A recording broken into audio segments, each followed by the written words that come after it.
सुप्रभात। मैं जगेंद्र राणा। आज हम अपनी आध्यात्मिक चर्चा में ले रहे हैं एक नया विषय, हुजूरी और आगाही। हुजूरी और आगाही, चूंकि प्रकृति सबकी अलग अलग होती है, इसलिए जाप करने वालों की अलग अलग विशेषताओं या खासियतों के कारण जाप और शब्द यानी जिक्र के भी अलग अलग रूप होते हैं। जैसे किसी को कभी कभी हो जाता है और अधिकतर नहीं होता, और किसी किसी को इससे उल्टा होता है और कभी नहीं होता। किसी बात को मरते दम तक नहीं होता किसी किसी को, लेकिन मरते समय एकदम भभूका सा फूट पड़ता है। सब लोगों को मालूम रहता है कि शब्द हो रहा है और जाप करते रहते हैं। ये भी जानते हैं कि हमारे और उसके बीच जिसका हम जिक्र करते हैं जाप जरूर है। कि मेरे निकट ये अच्छा है कि अभ्यासी का गुप्त जाप यानी जिक्र खफी यानी दिल का जार सिर्फ किया करें। नाजिन्स और गैर आदमी और गैर सोबती नक्शों से दिल को साफ रखें। परमात्मा के सिवाय किसी की तरफ तवज्जो ना करें। एक सुई और एकाग्रता के साथ दिल हाजिर रखने की तरफ पक्का संकल्प कर लें। सत और मालिक की तरफ उनसीयत व लगाव हासिल करें और अपने आप को मिट कर इसी में महव और लोहे हो जाए और इसी काम में अपने आप को मिटा दें। सबसे नज़दीकी रास्ता रसल पद तक पहुँचने का यकीनी जरिया है। यह महात्मा रामचंद्र जी का फरमाना है। लेकिन एक स्थान पर महात्मा जी यूँ फरमाते हैं कि जाप के भेद क्या है। यानी जाप की 4 किस्में हैं। पहला ये कि असलियत गहराई और तह के भंडार में जुबान से जाप होता है, लेकिन दिल वहाँ नहीं पहुँचता और काफिल है। दूसरा ये कि जुबान जाप करती है, जिक्र करती है, और दिल भी उसके संग और मुवाफिक है, लेकिन इतना है कि दिल कभी कभी सो जाता है मगर जुबान का जाप जारी रहता है।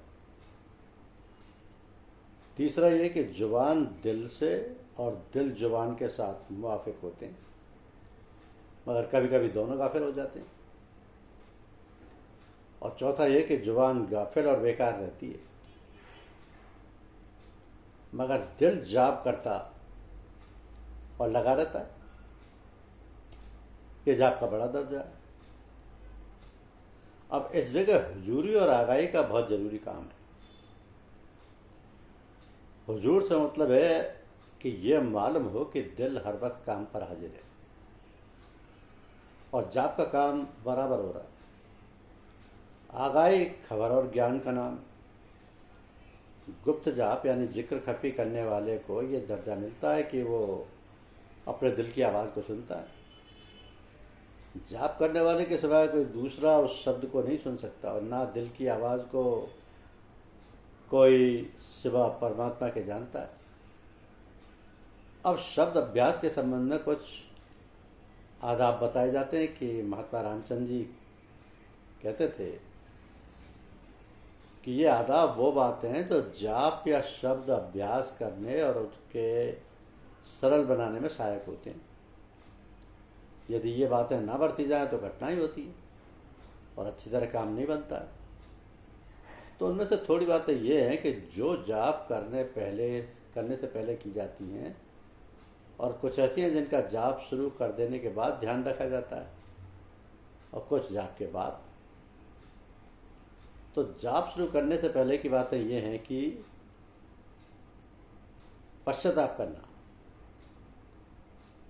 अब तक जो कुछ किया सो किया, अब आइंदा को सदा के लिए वादा करना क्या वैसी बातें कभी नहीं करेंगे जो धर्म के विरुद्ध अब तक की हैं।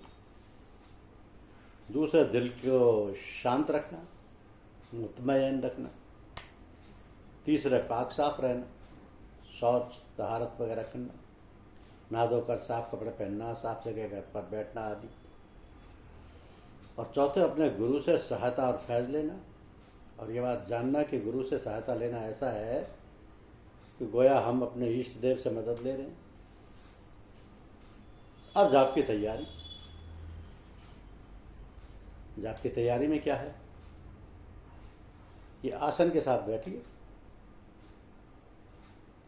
ये जी की बात है कि दो जानू बैठे जैसे नमाज में बैठते हैं या किसी दूसरा आसन से। सबसे अच्छा सिद्धासन मालूम होता है। दूसरी जगह जहाँ बैठना है खुशबूदार करना, धूप या लोबान आदि सुलगाकर या हवन करके या ताज़े सुगंधित फूल रखकर। तीसरे कपड़े साफ पहनना। चौथे गुरु का प्रकाश में नूरानी रूप दिल में हाजिर और प्रकाशित रखना यानी मुनव्वर रखना। और पांचवें बाहर भीतर दोनों तरफ शब्द सुनने और पर ध्यान रखना। छठा विचारों से मुकाबला लड़ाई ना करना बल्कि उनकी तरफ से बेपरवाह हो जाना। अच्छे बुरे किसी से ना उलझना। खुश नाखुश ना होना। हिम्मत बांधकर पाबंदी से काम करना। यदि बीच बीच में जी उचाट हो तो फिर साधारण तौर से लगाना, जोर और धमाके के साथ नहीं। और जाप या अभ्यास के बाद के भी कर्म कुछ। जाप यानी जिक्र करने के बाद देर तक चुपचाप बैठे रहना। प्राण को रोके रहना चाहिए, अर्थात जोर से सांस नहीं लेना चाहिए। ठंडे पानी व ठंडी हवा से थोड़ी देर बचे रहना चाहिए, क्योंकि इससे दिल की गर्मी जाती रहती है। शरीर के रगों के मुंह जो गर्मी में खुले रहते हैं उसमें सर्दी भिद जाती है। तो जब तक रस संता रहे या सन्नाटा सा आता रहे, खामोशी से पान करता रहे। खुद ब खुद भिद लेने और खत्म होने देना चाहिए। फिर हृदय चक्र के नक्शा में नंबर 5 की जगह से एक लकीर नंबर 1, 2 के बीचों बीच तक जाती है। यानी कौड़ी की जगह के जरा ऊपर तक सीधी चाल इस जगह नंबर 5 की है। मतलब यह है कि नंबर 1, 2, 3, 4 पर शब्द अभ्यास करने से जब सूरत खिंचकर और सिमट कर इस लाइन पर आ जाती है तो फिर सीधी चाल ऊपर दिमाग और सिर के आत्मिक चक्रों पर खुलने लगती है।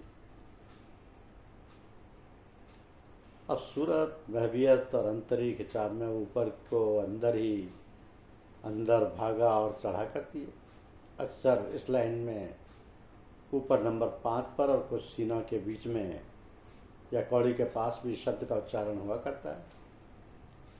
क्योंकि मनुष्य की बनावट तत्वों की पंचीकृत अवस्था से संबंध रखती है और दिल का मेल व खेल व स्वरूप उन्हीं के गुणों और आत्मा की चैतन्य शक्ति से बना है। इसलिए ये बात सलूक में पूरी नहीं आती जब तक इन तत्वों को भी दिल की राह से रूहानी ठोकर व चेतावनी नहीं मिल जाती।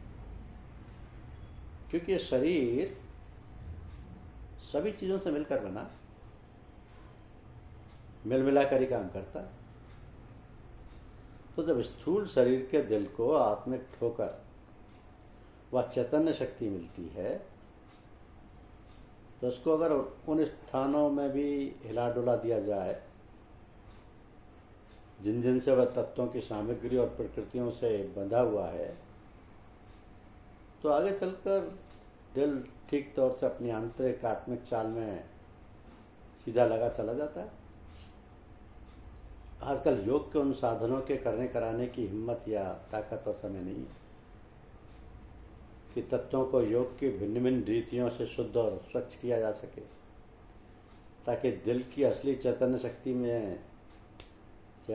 शक्ति से आत्मिक चढ़ाई का सीधा रास्ता लिया जा सके। इसलिए दिल की लाइन को पकड़ाने का संक्षेप मार्ग संतों ने पकड़ा, जैसे अंतर में खिंचाव और मिलाव की राह मिलती है। ये सूरत शब्द के मेल मिलाप के रूप में चली जाती है, जिसको लय और बेखुदी की अवस्थाएं कहते हैं। तो संतों ने कुछ स्थान इस सीने में तलाश किए हैं जिनसे दिल की आत्मिक चैतन्य शक्ति का संबंध है। इनके जाग जाने से दिल पूरी तौर से बंद कर काम करने लगता है। यूं भी समझना चाहिए कि सीने के 5 स्थान 5 आईना हैं जिनमें आत्मिक प्रकाश की झलक पड़ती है, और दिल इन्हीं 5 जगहों के लिए हुए एक दायरा बनाए हुए। तो दिल के संग ने स्थानों के जागने या खुलने से स्थूल शरीर के कुल तत्वों और उनकी प्रकृतियों पर भी असर पड़ा करता है। इन्हीं 5 स्थानों से तत्वों के गुणों का संबंध है। अब अभ्यास में यह आवश्यक नहीं कि इन 5 स्थानों पर सबकी तबीयतें हर जगह एक सी खूब लगाकर, क्योंकि जिसमें जो तत्व प्रबल होता है उसकी प्रकृति भी जोरदार होती है, और वही स्थान उसका प्रबल होता है। वही से ज़्यादा सद्भाव और सफाई अपने आप हुआ करती है। अन्य सब जगह हल्का रंग रहता है। जहाँ तक हो सके और अभ्यासी को मौका मिले, इन सब जगहों पर भी थोड़ी बहुत कोशिश करें, लेकिन जहाँ पर दिल ज़्यादा महवियत और शक्ति पकड़े वहाँ पर ज़्यादा ध्यान और अभ्यास करते रहना चाहिए। यह अभ्यास जहाँ पर जितनी अधिक महवियत और आंतरिक चाप पैदा करता है, उतना ही वहाँ पर आत्मिक शक्ति बढ़ती और खुलती दिखाई देती है। तो तात्पर्य यह है कि जहाँ ख्याली सूरत सबसे दिल लगाने का काम करते हुए जब बिना ख्याल व ध्यान के सूरत शब्द मिलाकर बेखबरी, जिसको आंतरिक आकर्षण या कशिश भी कहते हैं, पैदा करते हैं, तो वहीं पर से दिल से बंद कर बीच की लाइन से ऊपर चढ़ जाने का रास्ता पैदा हो जाता है। अब नंबर 1 स्थान पर सूरज शब्द के अभ्यास से जब वहाँ से महवियत यानी ध्यान से बेध्यान की डूबी हुई अवस्था जागती है, तो दिल में एक नई गर्मी पैदा हो जाती है, अर्थात शौक व हिम्मत में तेजी बढ़ जाती है और मालिक से प्रेम की सूरत पैदा हो जाती है। तो उसको पाने की इच्छा बढ़ जाती है, तबीयत में जज्जो और गुदगुदाहट पैदा हो जाती है। ये जोश व करोश उभरने का स्थान है। मुसलमान संत इसी को महल मार्फत कहते हैं, यानी उसी स्थान से मालिक के प्रेम का मार्ग खुलता है। नंबर 2 पर जब तरक्की हो जाती है, यानी सूरज शब्द से जब यहाँ पर महवियत या लीनता पैदा होती है, तो परमात्मा से परोक्ष रूप से प्रेम या लगाव व लगन सी पैदा हो जाती है, जिसको गायवाना बोलते हैं। परोक्ष रूप से तो जोश की गर्मी में प्रेम की शांति की ठंडक पैदा हो जाती है। यहाँ पर हल्के हल्के सुरूर व आनंद के साथ उसकी याद में जी मस्त और महव रहता है। यहाँ पर मोहब्बत व प्रेम से मतलब यह है कि उसकी याद से उसके मिलने के ख्याल में एक तरह की मजबूती सी आ जाती है और इत्मीनान सा रहता है, जिसको शांति का भाग कहना चाहिए। मुसलमान संत इसको महल मोहब्बत कहते हैं। नंबर 3 पर जब सूरज शब्द लीनता की दशा प्राप्त करती है, तो शौक व जज्बा और मोहब्बत व प्रेम की शांति दोनों ही खिंचकर एक ऐसी उन्मनी अवस्था में चले जाते हैं, जिसको मुसलमान संत महल हैरत कहते हैं। इस स्थान पर दिलपने को भी मस्त और बेखबर पाता है। उस पर सिक्का जम जाता है, मानो वह दिखाई देता हुआ सामने वर्तमान। तो उसके सामने अक्ल व तमीज़ आदि सब लुप्त हो जाते हैं। यही स्थान है जहाँ पर से अभ्यासी प्राय मज्जूब यानी अवधूत हो जाते हैं। मुसलमान संत इसी को महल मुशाहिदा कहते हैं। यहाँ पर घनी महवियत हो जाती है तथा होश में आने पर भी कुछ देर तक कुछ भी समझ में नहीं रहता, समझ में नहीं आता, हैरत ही हैरत रहती है। तो ये दिल की महवियत व समाधि की पहली तृप्ति है, जो 5 जगहों से सिमटकर बीच की लाइन पर आकर मस्तिष्क पर खिंचकर दूसरी तृप्ति पूरी होती है। इसके बाद ब्रह्मेंद्र तक चढ़ाई पर दिल की तीसरी आत्मिक तृप्ति सा खत्म हो जाती है। इसके बाद तुरीय और तुरीयातीत की अवस्थाएं कहलाती हैं, जो दिल की चढ़ाई की चाल व राह से परे हैं, लेकिन होने को होती और आत्मा के संग भासती रहती हैं। तो नंबर 4 व नंबर 5 बहुत सूक्ष्म अवस्था है, जहाँ महवियत व घनी लीनता बढ़ जाती है। साथ साथ इतना होश रहता है और अनुभव होता रहता है कि ईश्वर प्राणों से भी निकटतम तथा वह खुद देख रहा है या खुद देखा जा रहा है। तो कर्म, उपासना, ज्ञान, प्रेम तथा आश्चर्य की यहाँ जरूरत ही नहीं मालूम होती। कुछ ऐसी दिल की अवस्था में समाधि का रंग व असर आत्मिक प्रकाश चमका करता है। मगर ये ख्याल रहे कि दिल का दायरा असल आत्मा के दायरे का छाया रूप है, लेकिन जो दिल के 5 स्थानों से आत्मा के भिन्न प्रकाश और अवस्था प्राप्त होती है वो असली रूप से ब्रह्मांड में आत्मिक दिल के चक्र में रहती है। तो जब जब और ज्यों ज्यों यह दिल के स्थान क्षोभ, विस्पंदन या हरकत और जागृति में आते हैं तो वे अपने अपने असल स्थान आत्मिक खिंचाव और प्रकाश व शांति पाते जाते हैं तथा उनमें उन्नति करते हुए समाते जाते हैं। तो मुसलमान संत इस पिंडी मन यानी आलम सगीर के दायरा को विलायत सुगरा, इसको चंद्रलोक कहते हैं। ब्रह्मांड मन आलम कुवारा को विलायत कुवारा कहते हैं, ये सूर्य लोक है। तो इस तरीके में राह के 2 अंगे, एक दिल के आकर्षण या महव होने की राह जिसको जज्ब का रास्ता भी कहते हैं, और दूसरा मन का वह संसारी जीवनी के व्यवहारिक अवस्था है जो दिल के रूहानी जज्बा की तपन से शुद्ध व पाक करके रूहानी ख्यालात व रूहानी अक्ल व तमीज़ आदि एक सुंदर रूप में बदल जाती है, उसको सुलूक का रास्ता भी कहते हैं। तो ख्याल रहे कि ये दोनों ही रास्ता परस्पर सापेक्ष हैं, परस्पर एक दूसरे के साथ और व्यवहार के बिना पूरी सफलता नहीं प्राप्त हो सकती। जैसे एक आदमी आंखों पर पट्टी बांधकर रास्ता चले तो जो खतरे और तकलीफें बेकार में पैदा हो सकती हैं वो सब समझ में आ सकती है, परंतु यदि आंखें ठीक व्यवहार के साथ परस्पर साथ देती रहती हैं तो रास्ता चलने और तय करने में जो जल्दी और सहूलियत, खूबसूरती, अकल, तमीज़ आदि आदि दिखाई देते हैं उसका कहना ही क्या है।